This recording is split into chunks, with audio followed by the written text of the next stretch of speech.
14 मई 1657 पुणे के महाराजा छत्रपति शिवाजी के घर महान वीर पुरुष संभाजी महाराज का जन्म होता है। जन्म के कुछ ही दिनों के बाद माता साईबाई का अवसान होता है। अब दादी जीजाबाई उनको पाल पोस के बड़ा करते हैं। सिर्फ 8 साल की उम्र में संभाजी महाराज 14 भाषाओं के जानकार हो चुके थे और सिर्फ 14 साल की उम्र में उन्होंने 3 ग्रंथ भी लिख दिए थे।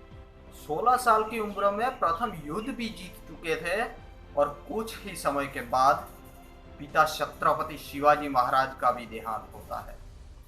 अब राज्य की पूरी जिम्मेदारी संभाजी महाराज के ऊपर आ गई थी और उन्हीं के बीच उनके खास मित्र जिनका नाम था कवि कलश।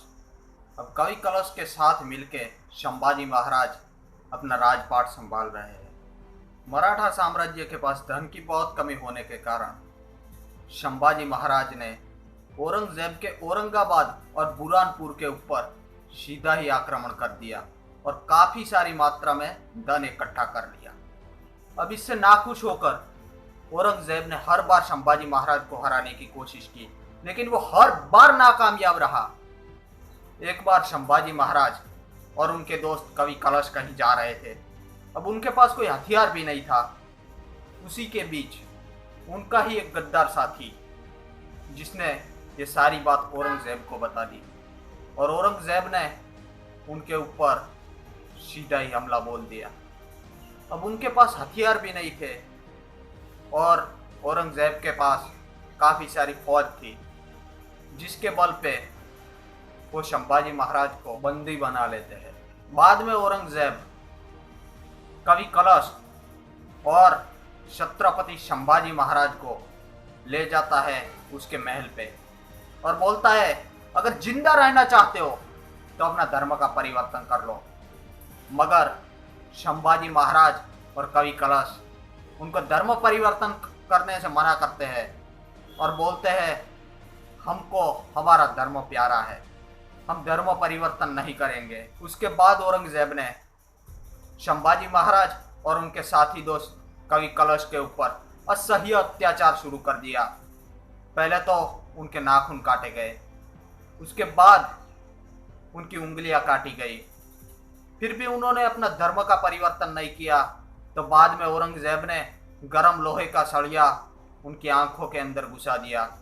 फिर भी वो मानने को तैयार नहीं थे। फिर उनके शरीर की पूरी चमड़ी उधेड़ी गई और अंत में औरंगजेब हार गया और संभाजी महाराज को बोलने लगा कि मैं आपके सामने हार गया। मेरे 4 पुत्र हैं, मगर आपके जैसा एक भी पुत्र अगर मेरे को मिलता तो पूरे हिंदुस्तान के ऊपर मुगल साम्राज्य होता। अब औरंगजेब 40 दिन तक ये 2 महायोद्धाओं को तड़पा तड़पा के असह्य अत्याचार देता है और 40 दिन तक तड़पा तड़पा के बाद में छोटे छोटे टुकड़े करके तारापुर के नदी के पास वो फेंक देते हैं। बाद में यह बात आसपास के गांव वालों को पता चलती है तो आसपास के गांव वाले इकट्ठा होके उनके जो टुकड़े थे वो इकट्ठा करके उनकी सिलाई करके उनको अंतिम संस्कार देते हैं। देश धर्म पर मिटने वाला शेर शिवा का छावा था, महापराक्रमी महाप्रतापी एक ही शंभू राजा था, एक ही शंभू राजा था। जय हिंद, वंदे मातरम, भारत माता की जय।